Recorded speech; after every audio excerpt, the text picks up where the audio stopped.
Good evening, ladies and gentlemen. We are live from Daytona here talking to Cruz, the co-owner of CK Racing, ahead of the beginning of the 2025 NASCAR Pepsi Cup Series. Cruz, great to have you on the show. Great to be here. Welcome. I've got four questions for you. I have a handful of questions for you today. First of all, last season, your team, they made a big statement in their debut with a win in Canada, with Logan Sargent winning that race and then taking the Rookie of the Year honours. How do you build on this momentum going to the second season for your team?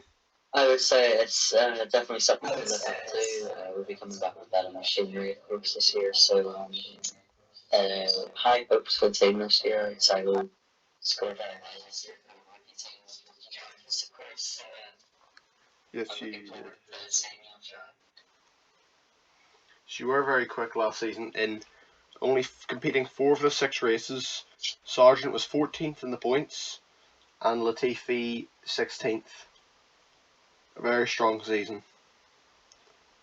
beating out the likes of top drivers such as Chase Briscoe, Chris Buescher, Brad Keselowski, many of the drivers who have competed and won races before. So you've been competing against some very stiff competition. Absolutely, yeah. It's been a tough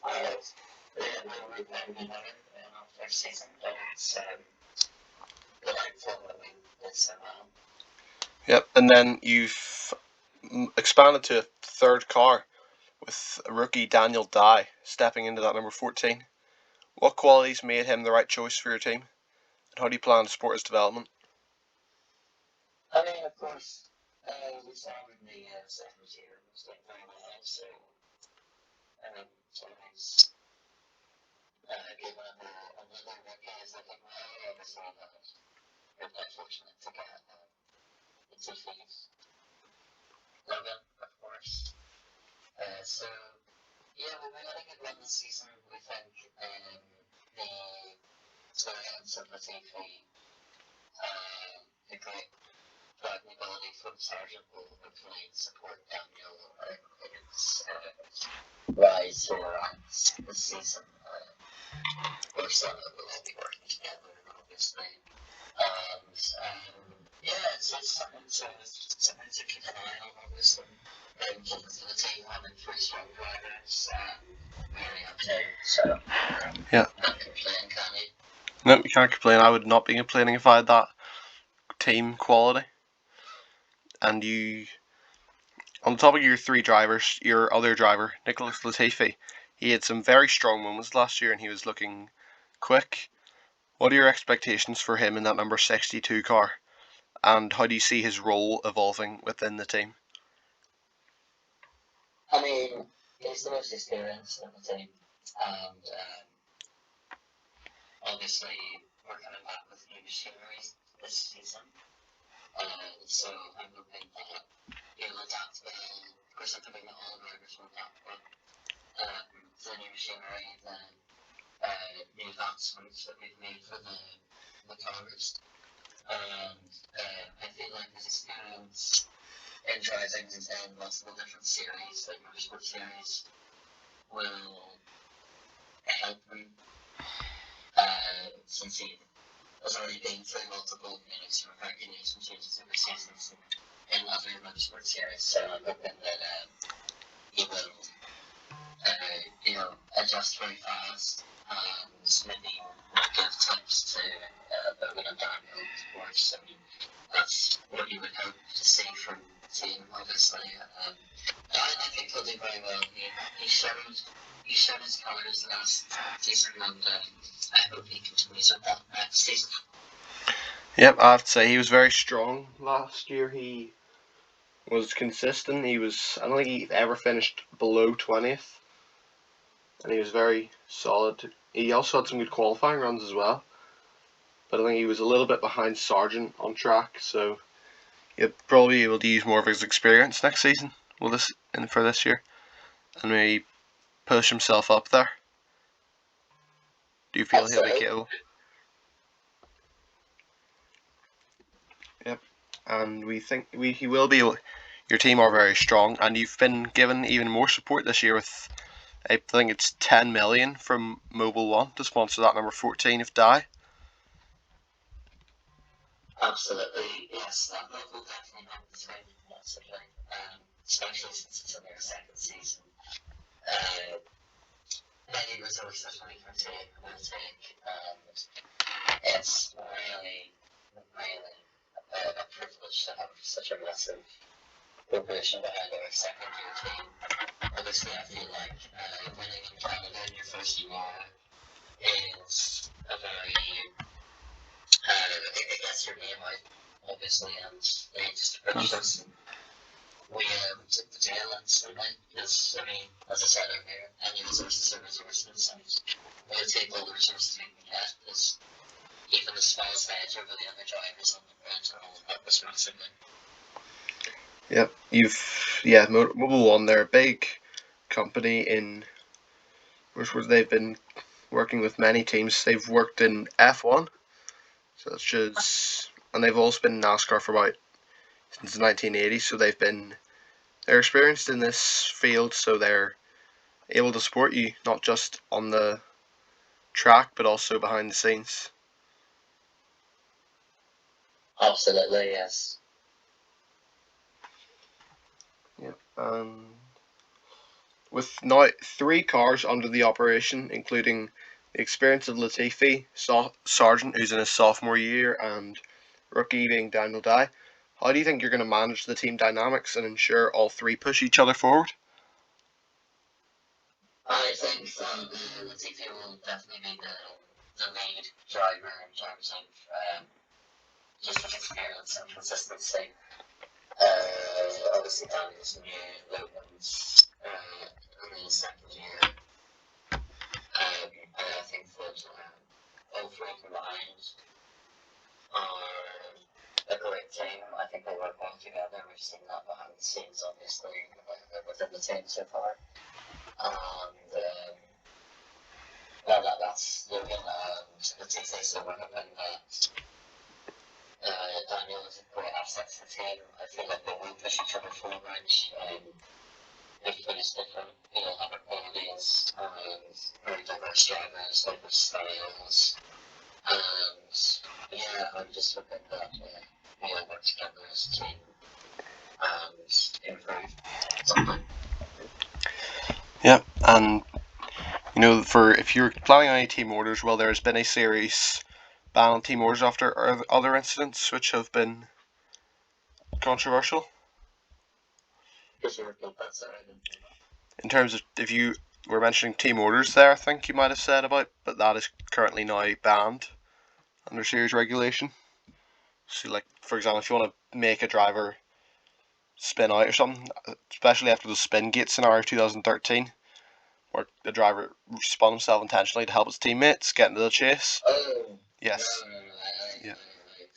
I didn't understand team orders that way. If I did mention them, I didn't think I did. But Must be if I did know, I didn't mean it like that. I mean, just working forward with each other, helping each other, and building strategy and so on. Everything needs to do, and hoping that all 3 drivers will work together to push themselves, and they've got very diverse styles of driving, of course, and diverse skill sets. Speaking of regulations, there's now a new changes done to the aerodynamic packages to try and create more competitive racing. How do you feel this is going to affect the team? I don't really want to talk about aerodynamics. I'm not an engineer, but I will say that the 10 million that we were given by Google One is definitely going to help us do our research. I would put it that way. Yeah, no, I honestly personally think your team could be a big favourite for the series. You're a fan favourite already. You have a similar story to Gen 2 Motorsports, who joined the first season of the series midway through, won their first race, and then ended up winning a championship. They're now the second most successful team, and after a year out now, they are back. How do you feel that this team that are similar to you are back on the field? It's always nice to see a competitive battle, obviously, with more drivers this year. It's nice to see new drivers coming in, also older drivers not being kicked out of their places. It's nice to see that expansion of the sport, obviously. It's a very rich sport, and it's nice to see it expand. I think it'll make for some great racing. It's always nice to have a comparison between such a great team and my own team, obviously. Obviously, not everything is, it's all different. Nothing happens the same. Each team is different. So, on the superstitious side, I would hope that our team wins this season, but I am not entirely sure. Obviously, the experience of Gen 2 will be hard to compete with since they've had such a great history. They know how to run a team. We're only in our second year, so they will be great competitors for the team. Obviously, they'll have great drivers as well. Not saying my drivers are bad, obviously. So. Your drivers are very impressive, and after that first year, they have a lot more potential that can be reached. I would have to agree with you there. Yep, and we are looking forward to seeing you on track. And you are now aware of the new charter system, and you had one charter allocated, and you chose the one driver of Latifi. Any reason behind having him as your only chartered car? I mean, it's always good to have him on the field, as he's a very consistent driver. He's proven that, and I think he's a real front runner for the team. So I chartered him for those reasons that obviously I know my drivers are skilled, but I know that Latifi is just that extra bit consistent.